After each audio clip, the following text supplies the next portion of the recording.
Hi, and welcome back to my Guitar Pro tutorials. My name is Ryan. Today I'm going to talk about a rhythm tree. If you have been having an issue writing out Guitar Pro tabs that look like they make sense, or maybe you've noticed some of your measures are getting highlighted red for some reason, this is a good tutorial for you. As a matter of fact, I wish I would have done this one first or second because rhythm is one of the most important parts of music. Fun fact, I actually had a guitar student one time ask me, Ryan, is rhythm really necessary to play guitar? And of course, my answer was absolutely yes.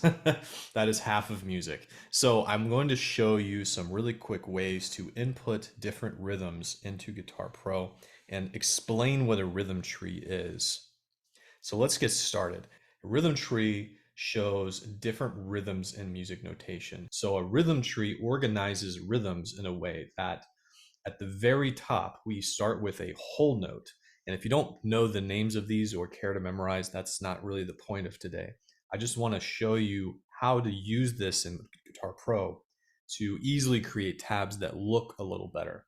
Okay, so a whole note takes up an entire measure. Now, what do I mean by that? Let me pull up the file we're going to recreate today. Actually, this is one I just did. So we're going to recreate this file today. And you can kind of see that basically what I have here is the rhythm tree, but sideways, which is the way that we read music from left to right. So we're going to start with this guy called a whole note. And if you're not sure what I mean by measure by now, what I mean is this little area of music divided by measure lines, also called bar lines. You could even call these bars. If you know how to play a 12 bar blues, then you are playing a 12 measure blues. It's the same thing. How many notes can you fit inside a measure? Okay, so for whole notes, you can see I can only fit one note in the measure. For half notes, I can fit two. For quarter notes, I can fit four. Eighth notes, I can fit eight. 16th notes, I can fit 16. And you can probably start to hear the similarity between the name of the note and how many I can fit into a measure. And that should hopefully help you remember this better. So let's start with our new file. And this doesn't matter which one I select. I can even pick a bass or ukulele, but I'll just pick acoustic guitar. Will be boring, plain vanilla. First things first, you got to change a setting. If you're going to follow my tutorials, this is very important. Go to File, Preferences, Interface, and then under plus minus keys behavior, make sure that this says longer, shorter. If it says shorter, longer, you're going to have a hard time following what I'm doing today. So change this to longer, shorter, and then click X. If I put in a note, let's just put in that first note, 0. All right, it's going to default to a quarter note. So if we go back to our rhythm tree, what do I mean by that? I mean these. And you could see that it's a little bit further down the list than we want to start. We want to start at the top and work our way down. So our music should look like this note, and then left to right, it will follow the same pattern. So here's what we're going to do. You're going to click on that note, and then on the keyboard, hit plus, and then plus again. And I don't believe it'll even let you go further than that. So you just keep hitting plus until you see what you should see here. All right, now to go to the next measure, I'm gonna hit right on the arrow key, and I'm gonna hit 0. It's defaulting to my last rhythm, so I'm going to hit minus. And then to copy that, I'm gonna hit C. And why did I do this rhythm? Well, that's our next rhythm in the rhythm tree. All right, so these are called half notes. Each of these takes up half a measure, half notes. Okay, so let's go to the next one. I'm gonna go to the next measure, 0. It's defaulting to a half note. I'm going to hit minus on the keypad. All right, and then I'm just gonna hit C until I get 4 of them total.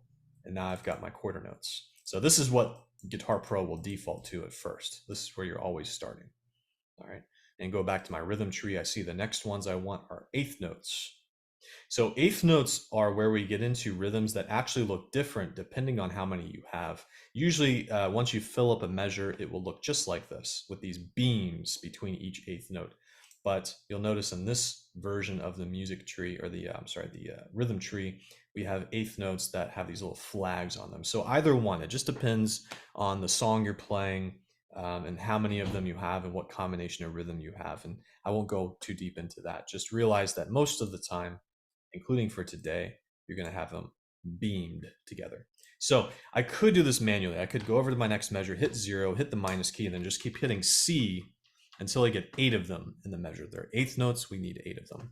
That is a fairly quick way to do it. It's not that big of a deal. But let's say I wanted to go even quicker. I can highlight my quarter notes, Control C to copy, Control V to paste it to the next measure, and then I could highlight them again, all of them, and hit minus. And there I've got half my measure already figured out. And then I hit C, copies them, and now I have all of my eighth notes. So that's a very quick way to do this, especially for what we're doing today, because I'm going to do the same thing. I'm going to hit Control C, move to my next measure, Control V, highlight that measure again, minus on the keyboard, C to copy. And now I've got my next rhythm, which is 16th notes. They take 16 to fill up a whole measure. All right. So if we look back at my file, we'll notice something is off here. Now I've got all the rhythms. I've got all 5 measures figured out. But just to make this a little prettier and a match, I'm going to show you a really good keyboard shortcut to know. And this is purely just to make it look better. I'm going to go Control-Alt-D. I think it's called the design feature. I don't remember. But what we're going to do is we're going to pull this 5th measure up to the first line by hitting the plus key here. Or not the plus key, but the plus symbol, I should say. All right. And then again, Control-Alt-D, get rid of funny symbols. And then to pull that last measure to the end, Control-Enter. And there we go.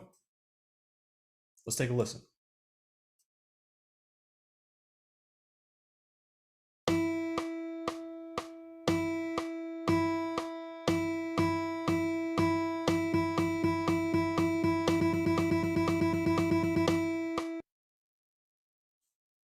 Go and Google a rhythm tree. You might find something like this where it tells you how many beats each of these notes takes up. So this takes 4 beats, this takes 2.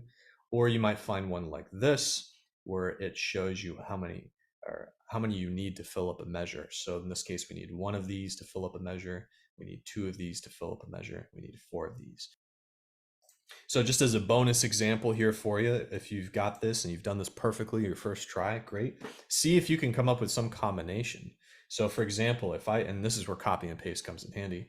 If I wanted to do half of the measure in half notes, well, that's pretty simple. I only need 1 of these, almost not even worth copying and pasting. So Control C, Control V. All right, and then if I wanted half the measure in quarter notes, well, that means I need 2 of these.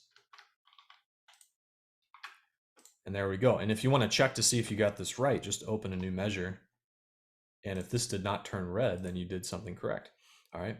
So another example is if maybe I want half the measure to be eighth notes and the other half of the measure to be 16th notes. I click to the next measure. It didn't turn red, so I did it right. I've got a total of 4 beats here. That's all I got for you today. Good luck.